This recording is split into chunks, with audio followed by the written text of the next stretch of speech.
Hoje nós vamos olhar para o versículo 13 de Romanos 12.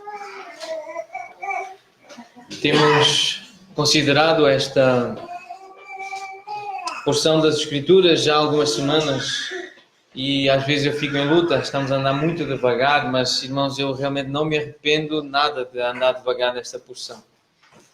Eu acredito que estamos mesmo diante do centro desta carta. Estes versículos, de 9 a 21, eu creio que são a melhor descrição que nós temos nesta carta acerca do que é a prática do Evangelho, a prática desta mensagem que o apóstolo Paulo quer explicar, quer ensinar aos irmãos de Roma e que Deus quer ensinar à nossa igreja, a cada um de nós hoje e tem ensinado ao longo destas últimas semanas. O versículo 13 diz assim: compartilhai as necessidades dos santos, praticai a hospitalidade. Compartilhai as necessidades dos santos, praticai a hospitalidade. É esta a nossa palavra, esta é a nossa atenção vai hoje para estes versículos, para estas ideias do que é compartilhar a necessidade dos santos e o que é hospitalidade à luz da palavra de Deus, nos exemplos bíblicos de pessoas que viveram para agradar a Deus.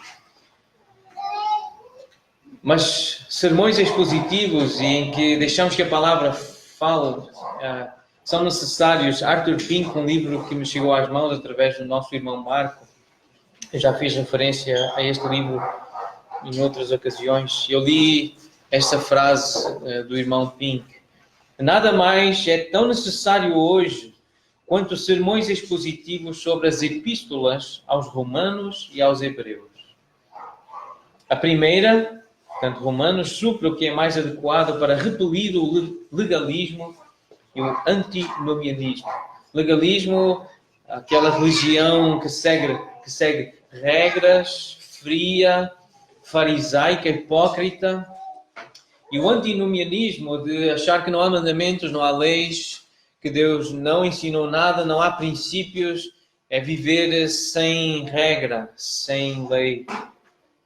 E também repelir o arminianismo, que ataca a soberania de Deus, o Deus que escreve a história, que controla a história. Essa é a tese, de alguma forma, defendida, ou pelo menos pregada pelos arminianos, sem reconhecerem que o fazem, mas quem segue Jacó Armínio ensina que a salvação depende de uma resposta nossa. Somos nós que cremos e Deus elege-nos porque nós cremos, porque acreditamos. E Deus prevê que um dia iríamos crer e por isso, por causa da nossa fé, Ele salva-nos.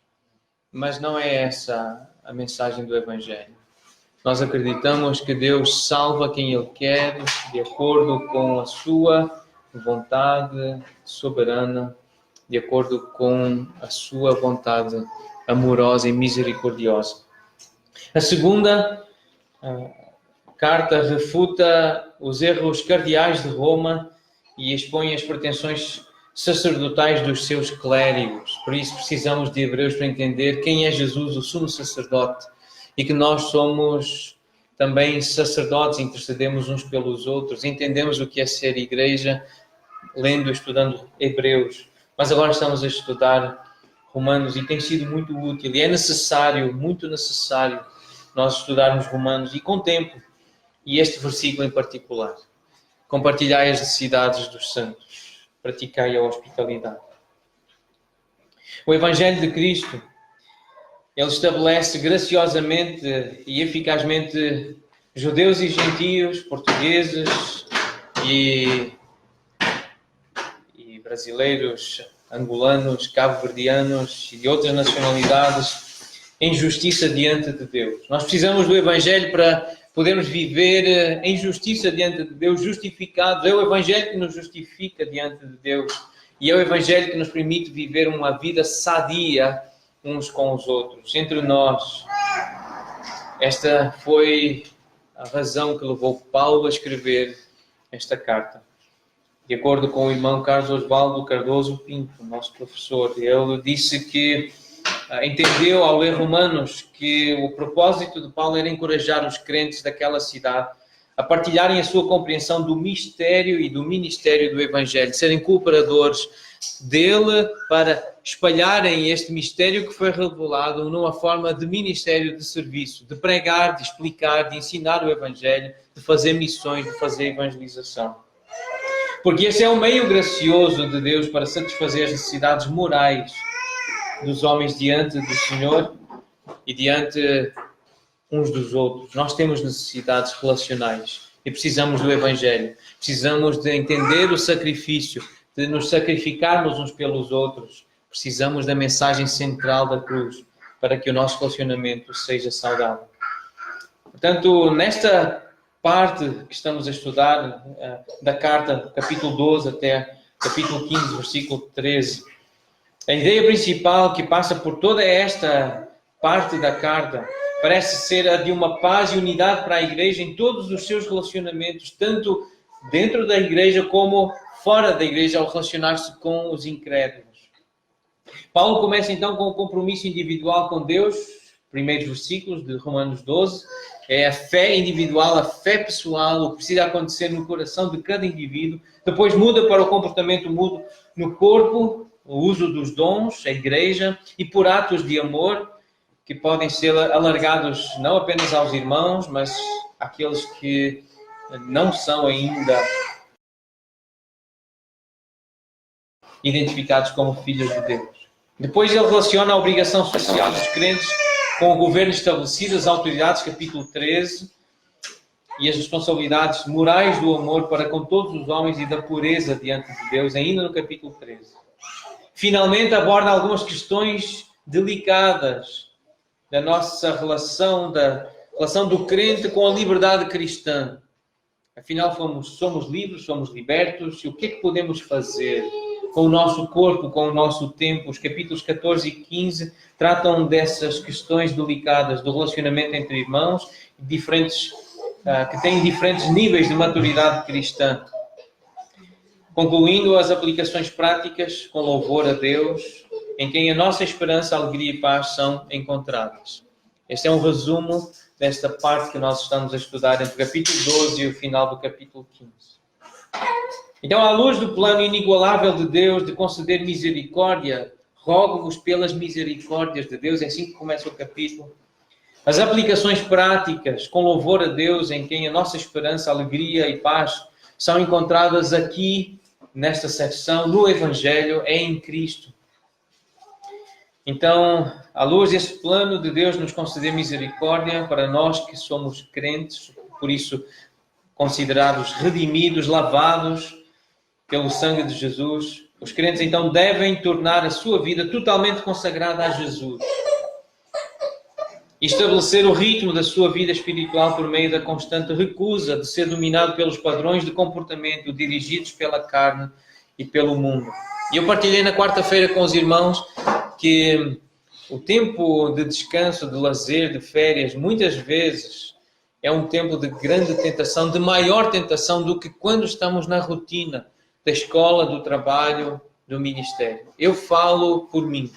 É um tempo difícil de manter aquela rotina de ler a Bíblia, de orar, de reunir com a família. Então, eu sinto que estou diante de uma altura de grande provação. O ambiente para onde eu vou. Por isso, eu sei que vou experimentar pressão, um tempo de lazer, um tempo de descanso, de convívio com a família, que tenho aprendido com muitos irmãos piedosos de que é algo necessário, que é preciso parar, é preciso descansar. Eu não vejo o conceito de férias nas Escrituras, eu vejo o conceito de sábado, Shabat, de descanso, de ano sabático, de período sabático. Eu vejo essa necessidade, sim, de descanso, de refrigério, de comunhão com a família, de viver a alegria de comer com a família em casa. Eu percebo isso e isso é claro nas Escrituras. Mas eu estou em luta, os irmãos sabem, alguns que me conhecem melhor sabem disso. E eu acredito que também os irmãos ficam em luta diante de períodos de lazer, de descanso, em que muda a rotina. e a pressão do mundo é muito maior. Ficamos expostos ao que Satanás tem inspirado homens e mulheres a escreverem, a cantarem e a viverem na sociedade que nos rodeia. E por isso somos pressionados a imitar, a fazer como eles fazem, a viver o que eles vivem, a sentir inveja daqueles que parecem prosperar e que parecem ter aquilo que o mais íntimo do nosso coração mais deseja. Comer, beber e regalar-se. Come a alma. Lembram daquele homem que teve abundância nos seus celeiros, estavam cheios, ele pensou em destruir aqueles, reconstruir outros maiores para dizer à sua alma: come, bebe, regala-te, tens bens para muitos anos. E o Senhor Jesus repreende a atitude desse homem, contando esta história aos seus discípulos, e diz: este homem é louco, ele não sabe que ainda esta noite lhe pedirão a sua alma. E tudo o que ele tem, para quem será? O bem mais importante que nós temos é a nossa alma. E assim acontece a quem não é rico para com Deus. E durante estes dias eu quero me comprometer com Deus e também com a igreja e com a minha família a procurar ser rico para com Deus, mesmo no ambiente de lazer, de descanso, de viagens, mas de pensar no Senhor, da comunhão com o Senhor e de agradar ao Senhor. E não ceder às pressões deste mundo. Em lugar da autovalorização, o crente justificado deve procurar a autoavaliação. Em vez de achar que somos melhores do que os outros e que merecemos todo o respeito e todo o amor e toda a dedicação e merecemos de Deus, até alguns de nós acham que merecem coisas boas de Deus. Nós devemos praticar a autoavaliação, saber como é que estamos a viver, como é que estamos a praticar a fé que dizemos ter, como é que estamos a servir a Deus e às pessoas, de acordo com os talentos que nós recebemos para o serviço do corpo. Os diversos dons fornecem a multiplicidade que, embora essencial para o funcionamento apropriado do corpo, também permite a comparação e a competição, como em Corinto. E o ideal de Paulo é que o corpo funcione não em comparação, não em competição, mas em cooperação. A vida cristã é a vida de Cristo em nós. A liberdade que nós temos em Cristo é a liberdade para fazer a sua vontade, não aquilo que nós gostamos e que queremos. É praticar as suas virtudes. A vida cristã é prática. E aqui nós estamos no centro desta carta e de ver como a vida cristã é prática, o que nós já aprendemos. A lista de virtudes a serem praticadas nesta secção, versículos 9 a 21, inclui o amor fraternal, o respeito mútuo, o zelo espiritual, a alegria, a perseverança, a fidelidade na oração, a generosidade, a compaixão cristã, a humildade, a tolerância e a bondade. Esta passagem é mais uma das descrições por itens do que o amor, do que agape significa. Essa busca ativa do bem maior da outra pessoa. É procurar o bem do outro, é procurar o bem maior do irmão, da irmã. Isso é agape, isso é amor, isso é cristianismo, isso é Deus, esse é o nosso Deus. Estamos, portanto, nestes versículos, como disse MacArthur, diante de uma sequência de círculos. Os primeiros versículos são obrigações pessoais, o versículo 9, o versículo 10 e 13, essas obrigações familiares e fraternais, vai se estendendo esse círculo. Primeiro, a preocupação, as obrigações que nós temos de devoção da nossa vida com Deus, o nosso coração ser verdadeiro, autêntico, não ser hipócrita, apegando-nos ao bem, detestando o mal. Depois, esses relacionamentos mais próximos com familiares e irmãos em Cristo. E versículos 15 e 16, relacionamentos mais alargados com outras pessoas, até as obrigações para com aqueles que nos consideram seus inimigos e que nos querem fazer mal e que nos fazem mal. Paulo também trata esse assunto aqui nesta secção. Então, cada crente deve estender o amor para com os irmãos, sem hipocrisia, sem dolo, com devoção, com humildade, com zelo, com alegria e perseverança, com generosidade. Cada crente deve estender o amor para o mundo, abençoando os que amaldiçoam, tendo empatia com os outros, sem tolerar o orgulho nos seus relacionamentos e não buscando vingança. Porque muitas vezes nós Somos, como Paulo descreve em Romanos 7, a partir do versículo 15 até 24. Nós não fazemos aquilo que gostaríamos de fazer. Muitas vezes nós somos hipócritas. Nós dizemos ou fazemos o contrário do que pensamos, sentimos ou desejamos. Nós somos hipócritas muitas vezes. Agora, eu queria fazer um reparo aqui sobre esta frase de dizer e fazer o contrário do que pensamos, sentimos ou desejamos. Isto é diferente de obediência.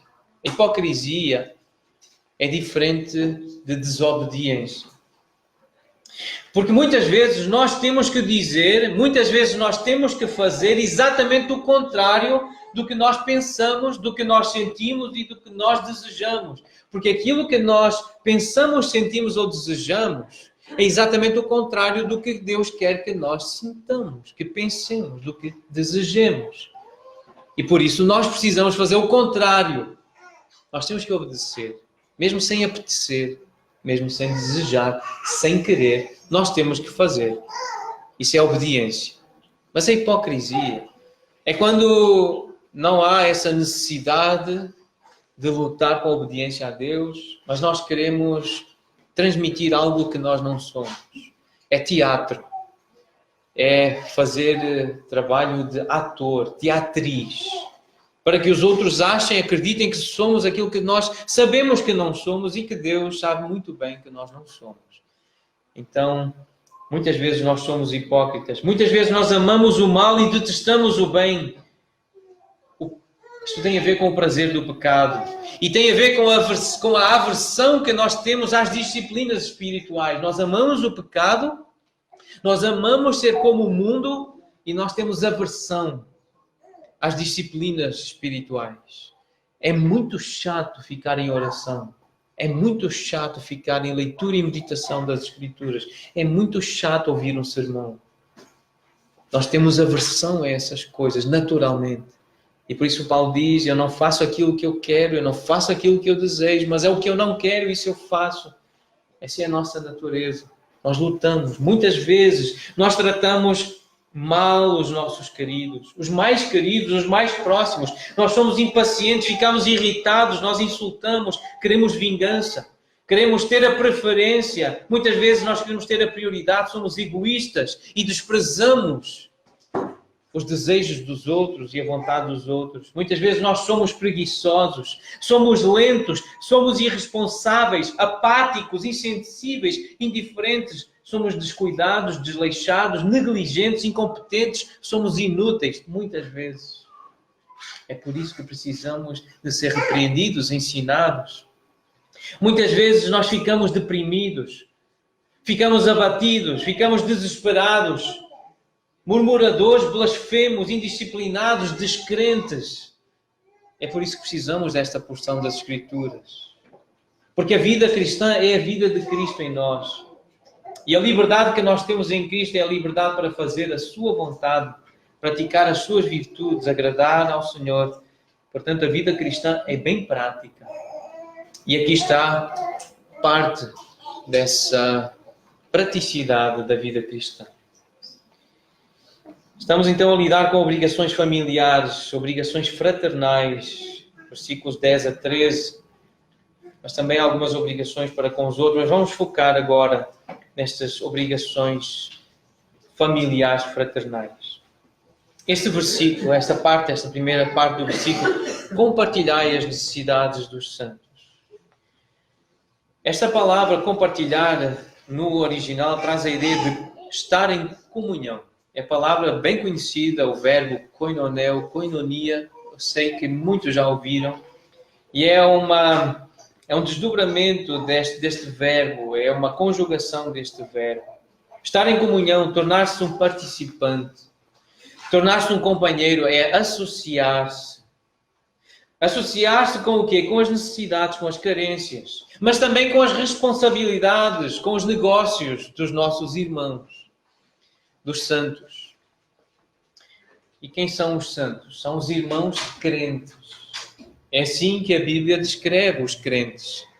Santos. É uma palavra para definir aqueles que são crentes como nós no Senhor Jesus Cristo. Então, ter comunhão significa esta correspondência, essa participação, esta associação com os outros crentes. E nós vemos isso no início da igreja, descrito num versículo muito especial para nós, Atos 2:42, a igreja perseverava em comunhão. E não deve ser só para nós, para todas as igrejas neotestamentárias, bíblicas. Este versículo, Atos 2:42, a forma como a igreja é descrita no início, cheia do Espírito Santo, tem que ser importante para todos os cristãos. Depois, no versículo 44, diz que todos os que creram estavam juntos e tinham todos em comum. Isto é cristianismo na prática, isto é viver a fé cristã. Vendiam as suas propriedades e bens, distribuindo o produto entre todos, à medida que alguém tinha necessidade. Não por obrigação, mas por compaixão, porque havia necessidade. E o Espírito Santo fazia-os agir assim, voluntariamente, orientados, dirigidos pelo Espírito Santo.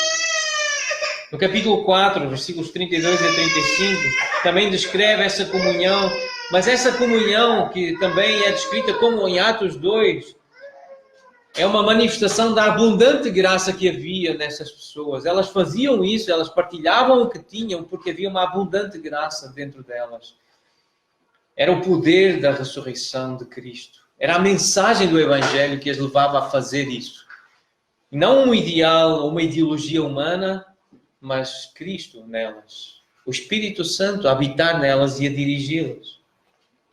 E em Atos capítulo 6 vemos a prática e a dificuldade que a igreja sentiu também para viver a prática de compartilhar as necessidades dos santos. Naqueles dias, multiplicando-se o número dos discípulos, houve murmuração dos helenistas contra os hebreus, porque as viúvas deles estavam a ser esquecidas na distribuição diária. Essa distribuição diária tem a ver com as necessidades dos santos e com a comunhão, com esse serviço.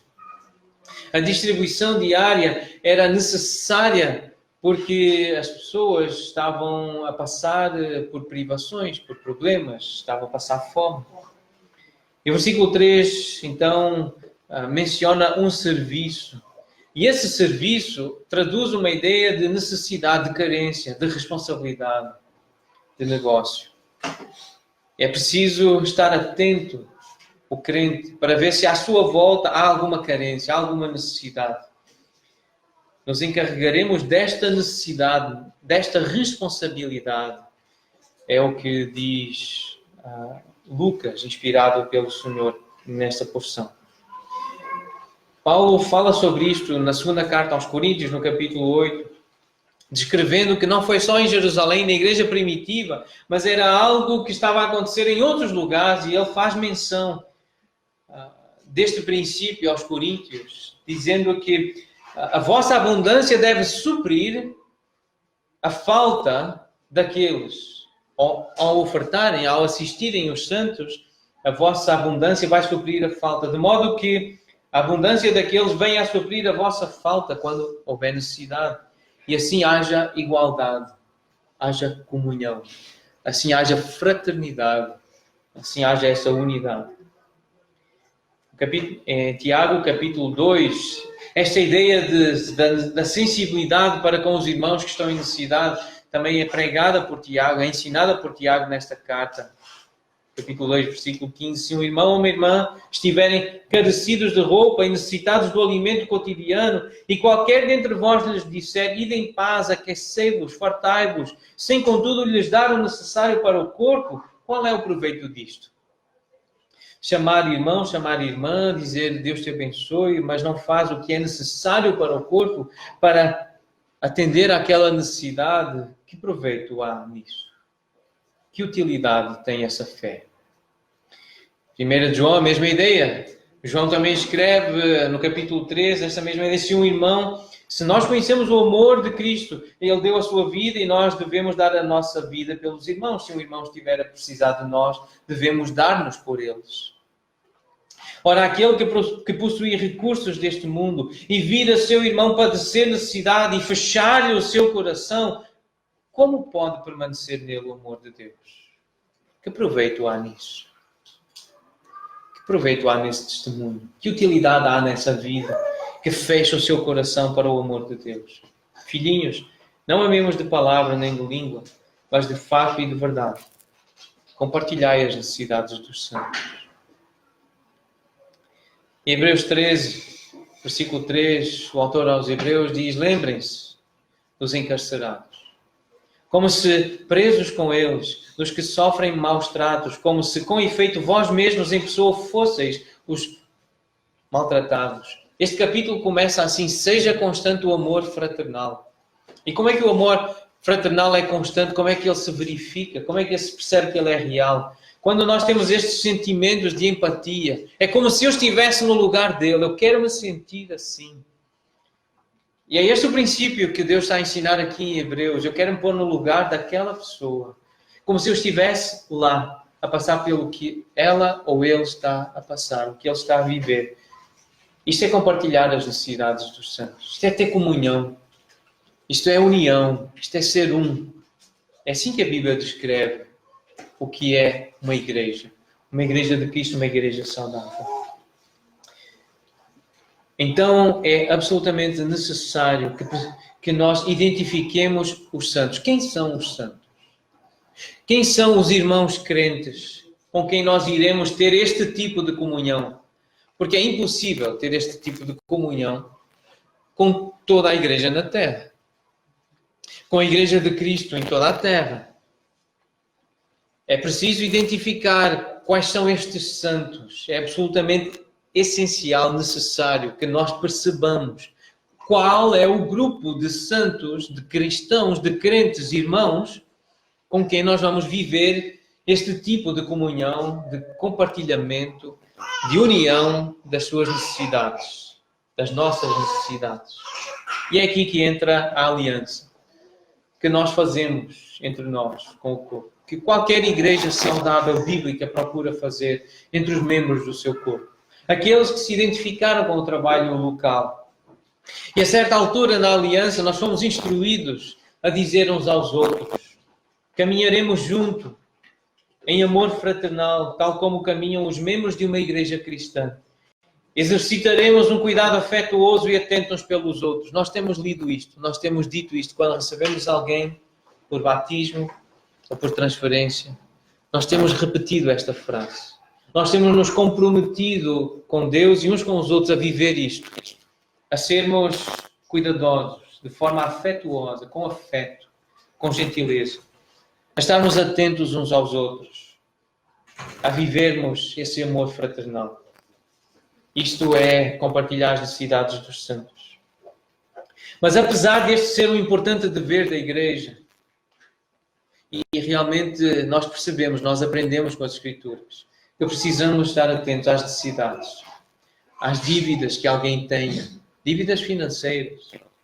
Precisamos estar atentos às necessidades de transporte, às necessidades de medicamentos, de saúde. Mas apesar deste ser um dever da igreja, este não é o principal motivo de viver. O principal motivo de ser igreja. A missão da igreja é fazer discípulos. É batizá-los e ensiná-los a guardar todas as coisas que Jesus ordenou. A igreja local existe para que todo morador daquela localidade, desta localidade e cada pessoa do mundo compreenda o Evangelho. E ao ler esta frase, ouvia no Distrito Federal, no Gama, lá na região de Brasília. Uma igreja local lá que entendeu que existia para que cada pessoa daquela região, daquela cidade, daquela localidade e também do mundo compreendesse o Evangelho. A igreja existe para que o Evangelho seja compreendido. Para isso ele tem que ser vivido. E isto é um peso para mim, para nós. Esta região aqui, Moinhos da Foncheira, Amadora, Lisboa, Portugal, Europa, África, a Ásia, precisa ouvir o Evangelho. Isto é um peso para mim. Nós temos folhetos aqui, nós precisamos distribuir esta informação. Nós precisamos falar do Evangelho. Nós existimos para isso, para explicar o Evangelho, pregar o Evangelho. Nós temos essa missão. Essa é a nossa principal missão. Esse é o nosso principal dever. Nós não podemos esquecer disso. Estamos aqui para testemunhar nesta região.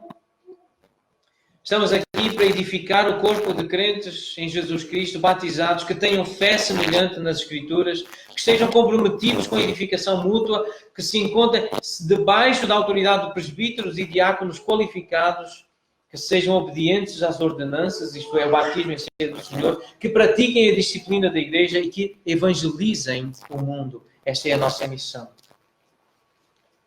Por isso, nós não podemos esquecer porque é que estamos aqui. Nós não estamos aqui para alimentar os pobres.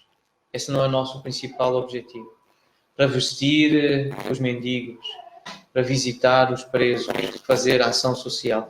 Esse não é o principal motivo de existir da igreja. A igreja existe para a glória de Deus através da obediência aos mandamentos de Jesus, de fazer discípulos, fazer missões, discipulado. Nós não podemos esquecer isso. Mas pesa também sobre nós a responsabilidade de cuidar uns dos outros. E nesse cuidado uns pelos outros precisamos lembrar de um princípio. É que Deus dá uma responsabilidade à família direta. É o cuidado da família dos parentes. Então vamos a 1 Timóteo capítulo 5 e vamos ler a partir do versículo 3. 1 Timóteo 5. Convido-o a abrir e para estarem mais ativos, façam notas, escrevam, abram a vossa Bíblia. Fiquem de pé se for necessário, mas prestem atenção à palavra do Senhor. 1 Timóteo 5, versículo 3. Honra as viúvas, verdadeiramente viúvas. Mas se alguma viúva tem filhos ou netos, que estes aprendam primeiro a exercer piedade para com a própria casa e a recompensar os seus progenitores, pois isto é aceitável diante de Deus. Agora o versículo 8. Se alguém não tem cuidado dos seus, especialmente dos da própria casa, família, os parentes diretos, tem negado a fé e é pior do que o descrente. Agora o versículo 16. Se alguma crente tem viúvas na sua família, socorra-as e não fique sobrecarregada a igreja, para que esta possa socorrer as que são verdadeiramente viúvas. Há um princípio aqui muito claro. Se nós percebemos que alguém está a passar por privação, por dificuldade, por necessidade, temos que ver se a família está a fazer o que deveria fazer, a cuidar. Isto é algo que agrada a Deus, isto é exercer piedade, isto é algo que é aceitável diante de Deus. Que os parentes próximos cuidem uns dos outros. Filhos cuidem dos pais, os pais dos filhos, os netos dos avós. Que haja este cuidado próximo. Esta é a ordem natural que Deus deu. A igreja não deve ser sobrecarregada com alguém que está a passar por necessidade. Quando ele tem parentes, tem filhos, tem netos. Então essas pessoas têm uma responsabilidade diante de Deus. A cuidar das necessidades físicas dos seus parentes necessitados. Isto é muito claro nas Escrituras. E a igreja não deve ser carregada. A igreja deve ficar livre para atender aqueles que são verdadeiramente órfãos, verdadeiramente viúvos, que estão verdadeiramente desamparados. A prioridade da igreja é a dedicação à palavra de Deus. Por isso os apóstolos dizem, não é razoável que nós abandonemos a palavra de Deus para servir às mesas. Quanto a nós, versículo 4, voltando a Atos, nós nos consagraremos à oração e ao ministério da palavra. Esta é a prioridade da igreja. É isso que nós devemos fazer. Dedicar-nos à oração pelos perdidos, dedicar-nos à pregação da palavra pelos perdidos, para eles ouvirem, entenderem o Evangelho. E aqueles que são serem edificados, capacitados, equipados, para eles também pregarem o Evangelho, ensinarem os mandamentos de Jesus. E por isso nós fizemos esta aliança, nós repetimos esta frase. Fielmente nos aconselharemos biblicamente uns aos outros, conforme exijam as ocasiões. Na nossa aliança, na aliança que fizemos uns com os outros, nós dissemos que faremos isto aos outros. Vamos nos aconselhar usando as Escrituras, usando a verdade revelada de Deus. Este é o nosso compromisso e esta é a nossa prioridade. Nós estamos aqui principalmente para divulgar o Evangelho, pregar o Evangelho.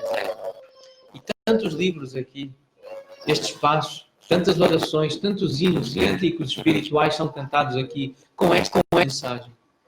E a nossa prioridade não é ter aqui roupa para distribuir, alimentos para distribuir. Essa não é verdade. Aqui temos que ter palavra para distribuir. Mandamentos bíblicos, princípios bíblicos, que apontam claramente para a cruz, apontam claramente para Jesus. É para isso que estamos aqui. E não podemos esquecer a missão, que essa é a nossa missão. E a pergunta óbvia e clara: estamos nós a cumprir a missão? Estamos a apontar para Cristo? Estamos nós a ser fiéis no cumprimento do trabalho, da obra que o Senhor nos deixou? Estamos a distribuir esta mensagem? Não faltam folhetos aí. Não faltam cursos e recursos para nos ensinar a evangelizar. E nós precisamos obedecer. Portanto, alguns desdobramentos, algumas aplicações, como podemos viver este princípio, este momento bíblico. Nós precisamos identificar os santos, os irmãos e crentes, com quem nós iremos ter este tipo de comunhão. Com quem vamos fazer esta aliança? Não dá para fazer esta aliança com toda a gente de Portugal, com toda a gente da Europa, com toda a gente da Terra. Isto é insustentável, é ilógico, é irracional. Não é que a Igreja se desenvolveu ao longo dos séculos. É primeiro em Jerusalém, depois na Judeia e Samaria e até aos confins da Terra. Temos que identificar a nossa Jerusalém, identificar a nossa igreja lá, e com quem vamos assumir este compromisso de participarmos das suas necessidades, compartilharmos das suas necessidades. É preciso também praticar a generosidade, isto é preciso exercer piedade, sentir misericórdia. Nós precisamos sentir misericórdia das pessoas. E se não a temos que orar, pedir: Deus, dá-me compaixão, dá-me misericórdia. Eu preciso abrir mãos e ver quem está a sofrer. Eu preciso ouvir quem está a precisar de ajuda. Isto também implica abrir os cordões à bolsa. Ou seja, é preciso dar dinheiro. É muito difícil para algumas pessoas que eu conheço que estão aqui.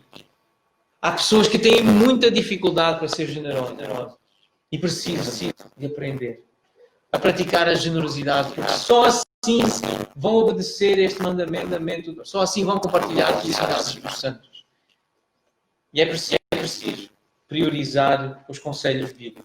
Nós temos que entender que estamos aqui a viver a Bíblia e ensinar a Bíblia. Viver isto, ensinar a ser visto.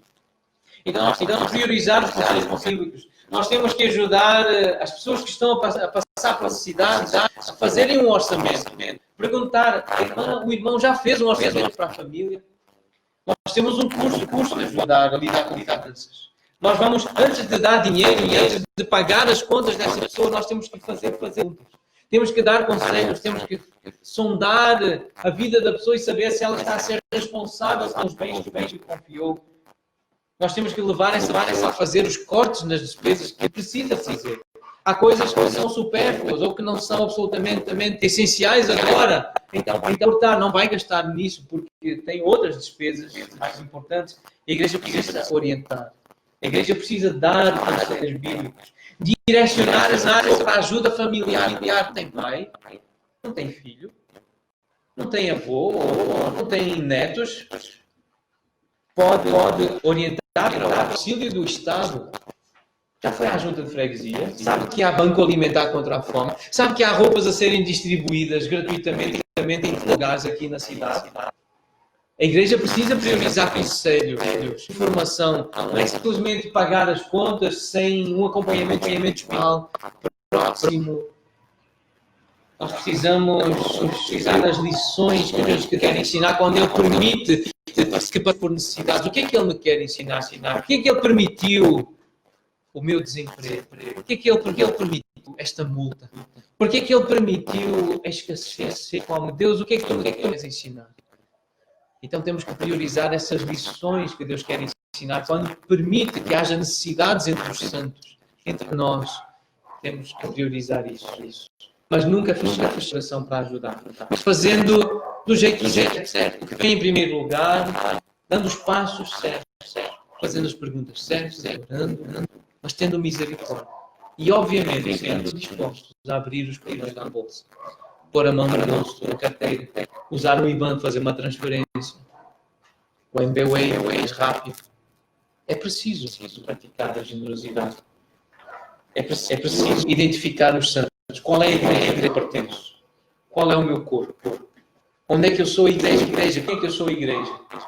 Porque eu não sou com a igreja, com toda a terra. Com a igreja na terra. Eu preciso me identificar, dar os passos, aliança com a igreja e viver igreja.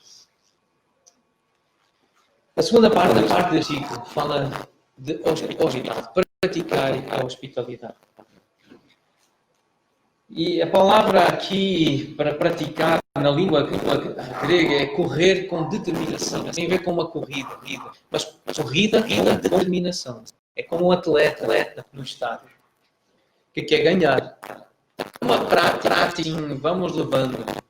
Vamos jogar futebol como os jovens jogaram ontem. Assim, amaciar. É para correr e é para correr, para se esgotar. É cansar. É correr com determinação. E a habilidade deve ser praticada em cada dessas. O que é hospitalidade? A palavra original transmite uma ideia de amor aos estrangeiros. Amor ao que é. Amor aos estrangeiros. E a hospitalidade grega. E nós temos alguns exemplos de escrituras de que receberam estrangeiros. E vamos começar com o nosso pai espiritual, nosso pai da fé. Pai de uma multidão. Abraão. Em Gênesis capítulo 8, o Senhor e 2 anjos aparecem a Abraão. Só que Deus não se Abraão não sabia que era o Senhor. Não sabia era anjos que estavam diante dele.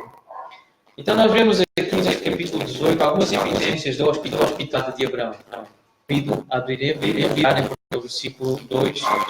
A forma como Abraão, vendo aqueles homens, correu da porta da tenda ao seu encontro. Ele correu. Esta ideia de disponibilidade de Abraão, viu pessoas aparentemente necessitadas e ele dispôs-se, e foi rápido. Ele não foi devagar. Ele foi zeloso. Ele não foi remisso no zelo. Nos versículos 3 a 5, lemos assim: se acho mercê na tua presença, rogo-te que não passes do teu servo. Vai ser uma bênção, vai ser uma expressão de bênção se tu ficares comigo, diz Abraão ao visitante. Traga-se um pouco de água, lavai os pés e repousai debaixo desta árvore. Trarei um bocado de pão, refazei as vossas forças, visto que chegastes até ao vosso servo. Depois seguireis avante. Vejam estas expressões que mostram o cuidado de alguém que recebe na sua casa. Versículos 6 a 8. Ele orientou a sua esposa, faz pão assado. Abraão correu ao gado, tomou um novilho, tenro e bom. Não foi buscar o mais duro e o desprezado doente. Deu ao criado que se apressou em prepará-lo. Tomou também coalhada e leite e o novilho que mandara preparar e pôs tudo diante deles e permaneceu em pé junto a eles, debaixo da árvore, e eles comeram. Depois do versículo 16, vemos assim: tendo-se levantado dali aqueles homens, olharam para Sodoma e Abraão ia com eles para os encaminhar. Fixem esta palavra: para os encaminhar. Abraão acompanhou-os para os encaminhar. Esta palavra, na língua hebraica, ela significa para os despedir, para os enviar, para os direcionar. A Septuaginta usa a palavra acompanhar, a versão grega do Velho Testamento aqui. Então, o fim desta experiência de hospitalidade termina com esta ideia de acompanhamento. No capítulo seguinte, no capítulo 19, temos mais um exemplo. Ló recebe em sua casa os 2 anjos. E algumas evidências da hospitalidade de Jó. Como é que Jó recebeu estes homens? Logo no versículo 1, lemos que quando Jó os viu, levantou-se e, indo ao seu encontro, prostrou-se rosto em terra. Ele levantou-se e foi, mas foi com uma postura humilde e honrou-os. Versículo 2 diz que convidou-o para casa e disse: pernoitai nela, lavai os pés, levantar-vos-eis de madrugada e seguireis o vosso caminho. Esta ideia de encaminhar, seguirão o caminho. Versículo 3 diz: instou-lhes muito e foram e entraram na casa deles, deu-lhes um banquete, fez assar uns pães asmos e eles comeram. Então esta ideia de aquela solicitude, aquela disponibilidade para ir ao encontro, de honrar, de oferecer o descanso, o alimento, a higiene, o refrigério e depois encaminhar. Este texto, obviamente, faz-nos lembrar de Hebreus capítulo 13, versículo 2. Hebreus 13, 2, que começa com aquela ideia da prática, seja constante o amor fraternal. E Hebreus 13, versículo 2, lemos assim: não negligencieis a hospitalidade, pois alguns, praticando a hospitalidade sem saber, acolheram anjos. Sem saber, Abraão e Ló acolheram anjos.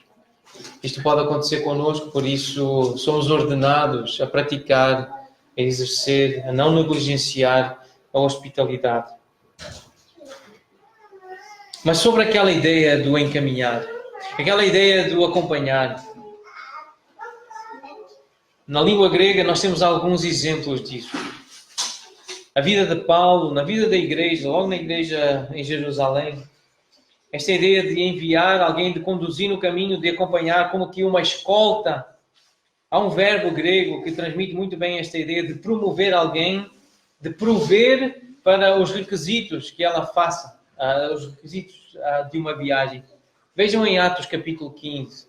Atos 15, versículos de 1 a 3. Houve uma situação difícil na igreja em Jerusalém, uma questão com os fariseus, com os judeus, os judaizantes, com aqueles que queriam viver no Velho Testamento. Então, há uma discussão, há uma contenda que não foi pequena, versículo 2 fala dessa contenda. E depois, então, a igreja resolveu que Paulo e Barnabé deveriam ir até Jerusalém, ir até aos apóstolos, aos presbíteros, para tratarem esta questão. E o versículo 3 diz: enviados, e até certo ponto acompanhados pela igreja. Esta ideia aqui, é este verbo, acompanhados pela igreja. É o mesmo verbo de enviar, de encaminhar. Então eles atravessaram. Depois no capítulo 15 de Romanos 15, esta mesma ideia, Paulo fala com os irmãos. Ele diz: eu penso ir à Espanha, eu quero estar convosco há algum tempo para depois eu ser encaminhado. É o mesmo verbo, eu ser encaminhado depois de ter desfrutado da vossa companhia. Também disse isso aos Coríntios no capítulo 16. Eu devo percorrer a Macedónia, eu quero passar pela Macedónia e bem pode ser que eu me demore um pouco convosco, passo o inverno, para que me encaminheis nas viagens que eu tenha de fazer, que me ajudem a ir para onde eu preciso ir. 1 Timóteo, ainda no capítulo... 1 aos Coríntios, capítulo 16, versículos 10 e 11, fala aqui de Timóteo. Ele que, estando aí convosco, ele não pode ser desprezado, não o desprezem, mas encaminhai-o, ou seja, cuidem dele, encaminhai-o em paz.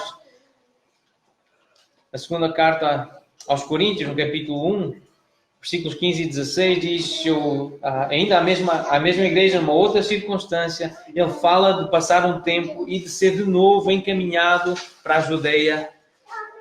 Na carta a Tito, este verbo aparece com referência a um estudioso das Escrituras, Zenas, e Paulo instrui Tito e a igreja em Creta a encaminhar este servo do Senhor para que não lhe falte coisa alguma. Encaminhar é isto, providencia o que ele precisa para que não lhe falte coisa alguma. Na terceira carta de João, nos versículos 5 a 8, lemos esta instrução, ou esta conversa de João, do apóstolo João com Gaio, e diz: amado, tu procedes fielmente naquilo que praticas para com os irmãos, e isto fazes, mesmo quando são estrangeiros, os quais perante a igreja deram testemunho do teu amor. Bem farás encaminhando-os em sua jornada, o mesmo verbo, por modo digno de Deus. Pois por causa do nome foi que saíram, nada recebendo dos gentios. Portanto, devemos acolher estes irmãos para nos tornarmos cooperadores da verdade. É acolhendo estes irmãos, encaminhando, ajudando nas suas despesas, ajudando-os a chegar onde precisam chegar. É assim que nós somos cooperadores da verdade. A Bíblia diz que é necessário, há necessidade de ser hospitaleiro. O crente deve ser hospitaleiro. E o pastor, o bispo, como modelo que deve ser, ele é ordenado a ser. É necessário, pois, que o pastor, o bispo, o supervisor, o presbítero seja hospitaleiro. É necessário que as viúvas que vão ser cuidadas pela igreja, que deram um bom testemunho, que elas tenham sido também hospitaleiras, que tenham exercitado a hospitalidade. Isso é uma característica cristã. Isso faz parte da vida, do caráter de Cristo, da vida de Cristo na igreja.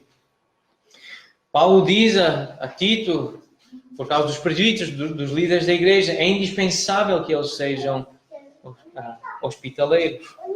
E Pedro também diz à igreja espalhada, no capítulo 4, versículo 9, sede hospitaleiros e sem murmuração. Porque é muito comum abrir a casa, servir, mas ter um espírito de resmungo, de murmúrio, de um debate secreto no coração, de um desprazer que não é declarado abertamente, mas a pessoa faz, mas faz contrariada. Abre a casa, dá de comer, deixa que tome banho, mas fica a pensar quantos litros de água, e agora não vou ter o jantar, e agora a comida vai faltar. Aquela murmuração, e não sabe fazer isto, e não sabe fazer aquilo, e não faz como eu faço.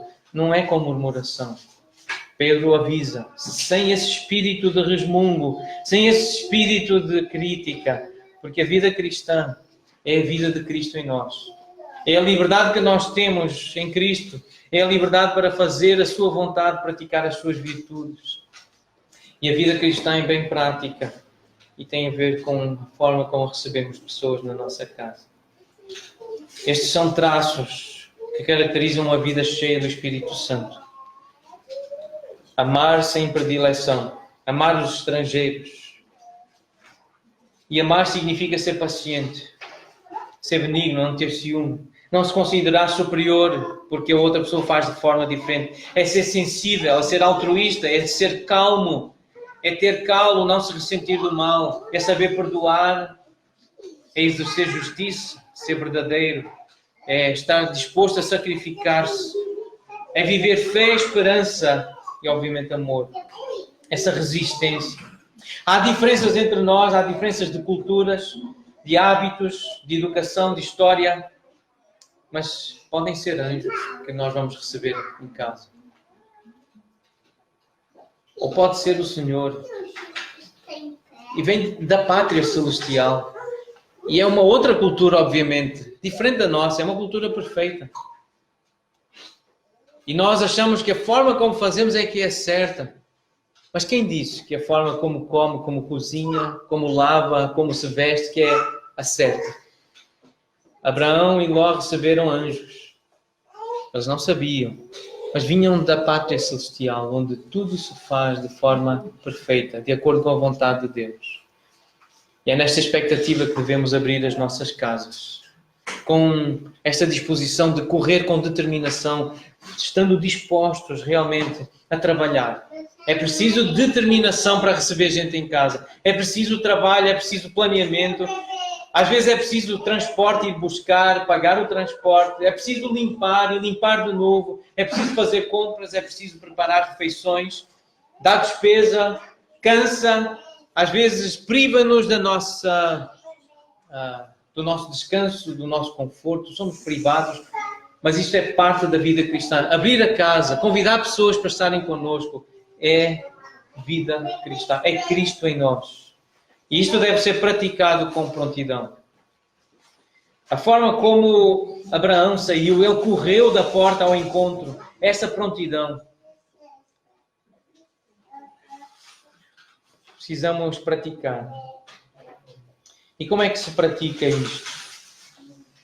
Algumas coisas que nós vimos na forma como Abraão e Ló abriram as suas casas. E acredito que é a forma como nós devemos abrir as nossas casas, estamos prontos a praticar estas coisas. Proporcionar um momento em que a pessoa pode cuidar da sua higiene ou do seu relaxamento. Então, a questão do banho. um pequeno momento de, se recebemos alguém que vem de viagem, proporcionar-lhe um tempo em que a pessoa pode relaxar, descansar, pode tomar um banho. Cuidado com a comida, preparar uma refeição. É assim que a pessoa vai refazer as forças da sua viagem. Então tem a ver com a higiene, o relaxamento, a comida. A hospitalidade tem a ver com generosidade. Abraão tomou um novilho tenro e bom. Ele foi generoso, ele foi dar o melhor. Ele não foi buscar qualquer coisa. Não eram restos. Ele fez o melhor.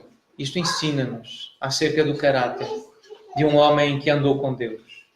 Jesus, Ele dá-nos o seu melhor. Ele ensina a dar-nos o melhor. O que temos em casa devemos dar aos estrangeiros do melhor que temos.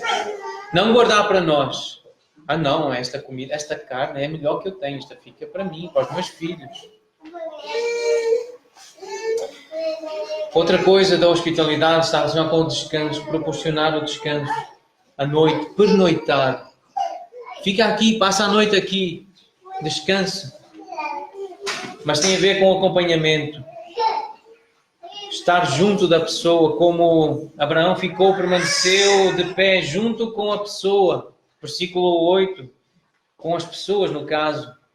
Permanecer, acompanhar, estar perto, auxiliar. E por fim, o encaminhamento. O enviar, o despedir, o direcionar, levar ao aeroporto, à rodoviária, levar para ajudar a comprar passagens ou comprar as próprias passagens, dar dinheiro, facilitar com que a pessoa chegue ao seu destino.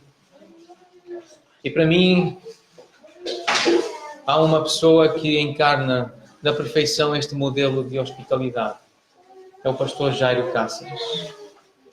Eu fico sempre extremamente constrangido com o amor que ele me ama.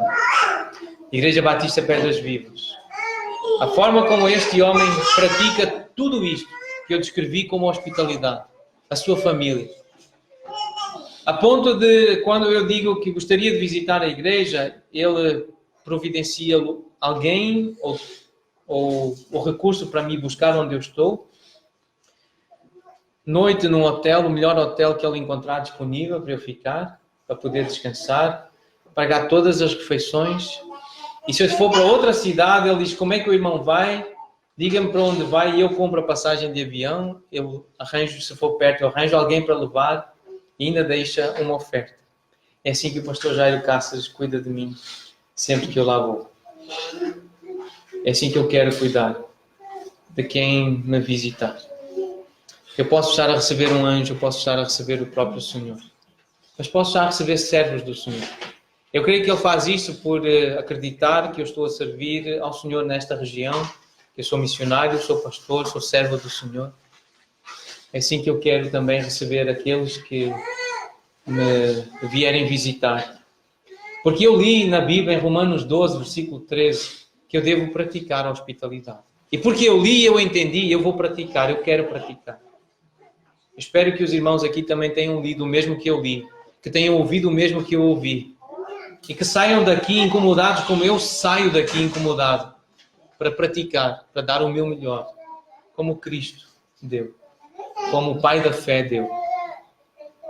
Eu espero que haja um santo incômodo nos vossos corações e que abram as vossas casas e que sejam sensíveis e que alimentem quem está necessitado e que sirvam ao Senhor, servindo os irmãos. Nada é tão necessário quanto sermões expositivos em Romanos. É por isso que nós não podemos correr ao ler Romanos. Temos que ler com calma. Ler a Bíblia temos que ler com calma. Irmãos, compartilhai as necessidades dos santos. Praticai a hospitalidade. Vamos orar.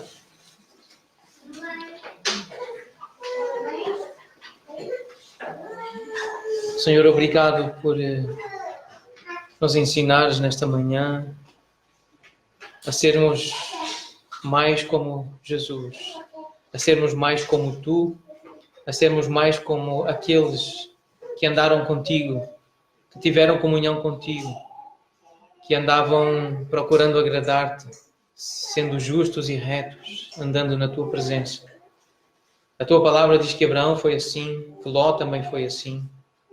Apesar das fraquezas e das falhas destes homens, que como nós lutaram também com as suas naturezas pecaminosas, obrigado pelo modelo e o exemplo que nos deixaram. Obrigado pela vida do apóstolo Paulo. Mas obrigado principalmente por Jesus Cristo. E pelo amor, pela generosidade com que compartilha das nossas necessidades. E como nos recebe na sua casa, no seu lar. Como foi preparar morada para nós. Obrigado, ó Deus, pela forma como nos acolheste na tua família. Como nos adotaste como filhos. Obrigado por tão grande amor. Enche-nos desse amor para com os estrangeiros. E usa-nos para a tua glória em nome de Jesus. Amém.